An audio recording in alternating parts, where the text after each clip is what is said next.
Coming up on West Dakota Fox News at 9. Another morning news kingpin falls from grace amid sexual harassment allegations. Plus, a liquor tax is drying up a local reservation. But first, a fire ravages a Bismarck mobile home park. This is West Dakota Fox News at 9 with Molly Martinez and meteorologist Henry Blakes. Your first news of the night starts right now on West Dakota Fox News at 9. Good evening, I'm Molly Martinez. Several Bismarck residents are without a home tonight after a fire tore through a mobile home park on the east side of town. Reporter Bo Evans says there was an unlikely hero amid the tragedy.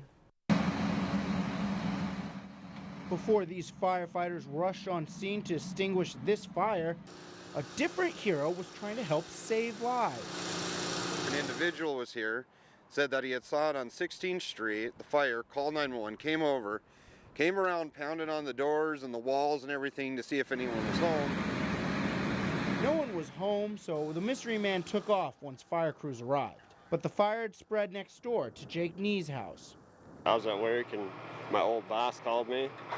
He's like, your neighbor's house is on fire and you might want to run home and check yours because the fireman said he had to go into your house. And the wind did definitely push the fire into the adjoining property.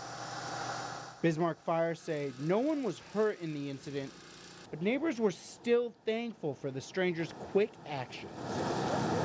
He stepped up, and it's nice to see that somebody actually cared that much to take time out of their day, put themselves at risk for no reason, no gain, nothing.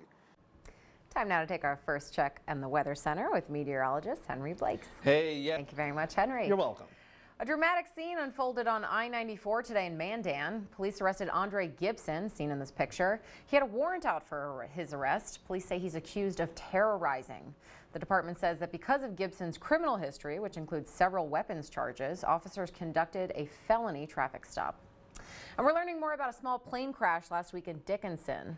The pilot sustained serious injuries while his passengers suffered minor ones. According to the pilot, the plane lost its lift shortly after takeoff, crashing into a truck trailer. The NTSB says the crash is under investigation.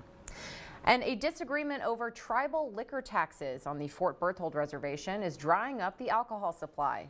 State leaders say they offered 3 affiliated tribes a 20-80 split, with 80% of the revenue going to the tribe. But tribal chairman Mark Fox says the tribes need more. We have a need for 100% of it, but being a split, what will the state decide to do? What will they want to retain? That's up in the air. Fox says the tribe needs to pay for issues connected with alcohol use, such as law enforcement and treatment. A Devil's Lake man has been charged in a shooting outside an apartment complex Monday. Police say 32-year-old man was approaching people in the parking lot asking them for drugs. He then fired off 4 rounds of a shotgun. Officers struggled to subdue the man, but eventually placed him under arrest. In healthcare news, with the growing uncertainty surrounding the nation's insurance markets, major providers are dropping out of the federal exchange. Reporter Andrew Horn spoke to one family whose future coverage is up in the air. Searching for a new health insurance plan in 2017 is a lot different than the last time Tim Herman looked. Everything changed. The premium was 80 to 100% more, but the deductible was also over double. After he and his wife Lee's plans weren't offered anymore, Tim had to look for a new insurance plan, but he said the prices weren't reasonable. Then a relative in Iowa told him about Christian Healthcare Ministries, which they enrolled in. The one in Iowa saved $48,000 over that time span, over the 3 years. So that got our attention. According to their website, CHM isn't insurance, but cost-sharing among its more than 300,000 members. How it works. Rather than an insurance company and a doctor working out your bill, you would work directly with the doctor. From there, CHM would give you the money you need to pay your medical bills. How much are you paying a month now? A little over $800 with Medica, and will be $300 starting January. Tim's plan also meets ACA mandate compliance. It's a serious deal. For West Dakota Fox, I'm Andrew Horn. We reached out to Christian Healthcare Ministries for more information, but they were not available for comment. The open enrollment period to purchase health care ends December 15th. Well, changes are coming to North Dakota wind farms in hopes of making them more visible. The Public Service Commission will now require flashing red lights on turbines at night. The deadline to add the lighting system depends on when the project is approved. In Minot, the debate continues over whether pit bulls should be considered dangerous. Members of the Animal Ordinance Committee met this week to discuss breed-specific legislation. Under the current ordinance, pit bulls are not allowed within city limits. All dogs have the potential of possibly biting and being dangerous and being vicious and being a nuisance, and so there's a balance there that they're hopefully looking to us to strike.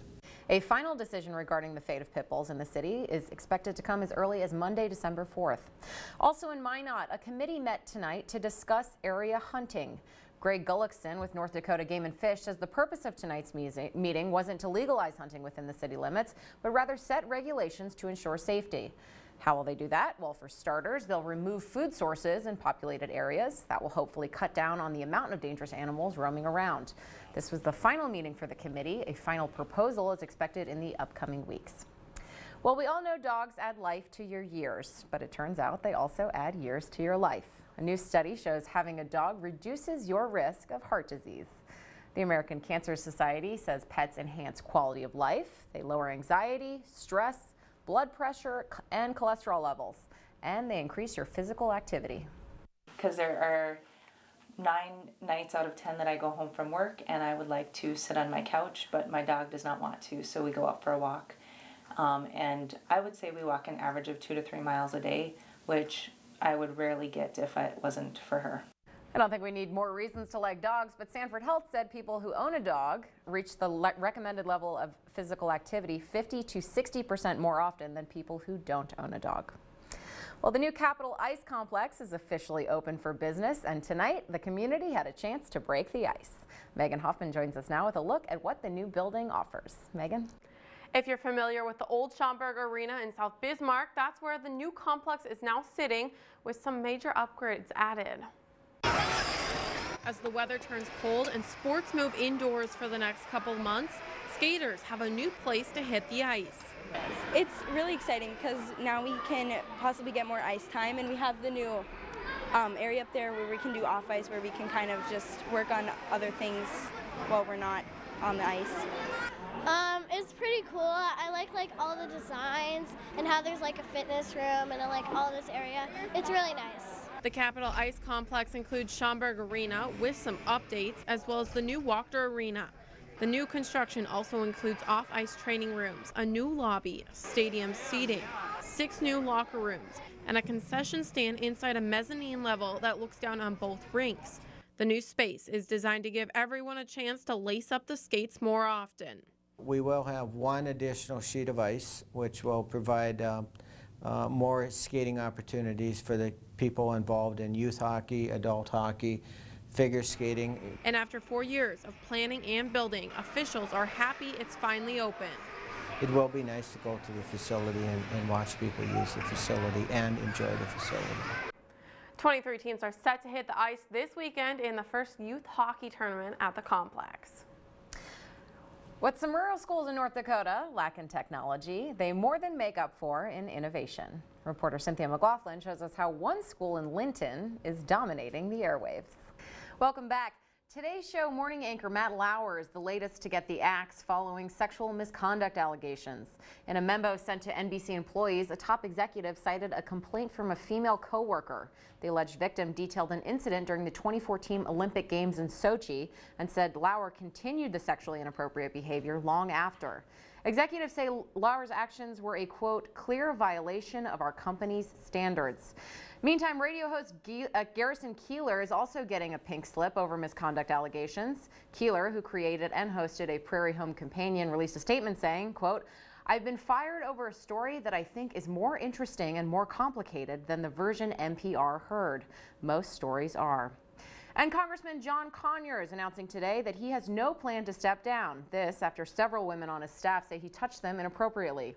Conyers is the longest-serving member of the House. Today, a new accuser stepped forward, saying Conyers entered her hotel room through a connecting door and made unwanted sexual advances.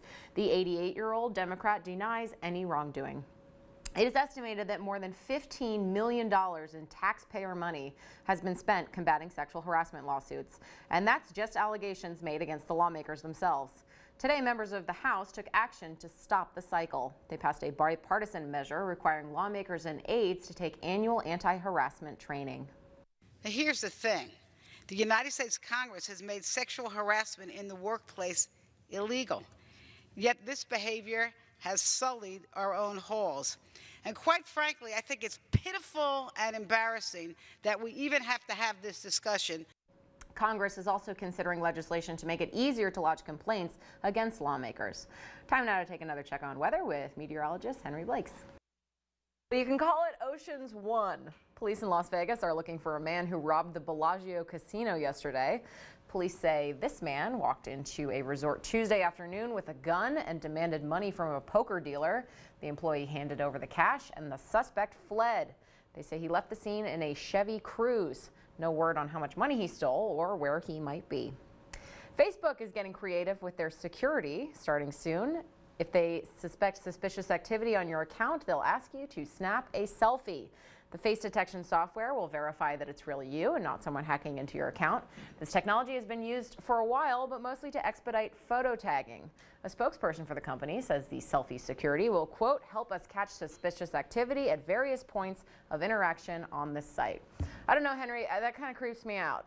Yeah, but that technology is getting better and better, but yeah, sometimes it does make you wonder. But hey, one thing you're not going to be wondering about is the wind tomorrow. One time Facebook thought a picture of my friend's knee was my face, What? so I don't trust them. Yeah, but you never know. With the updates, they may have fixed it. Hey, maybe. Let's hope. See you tomorrow.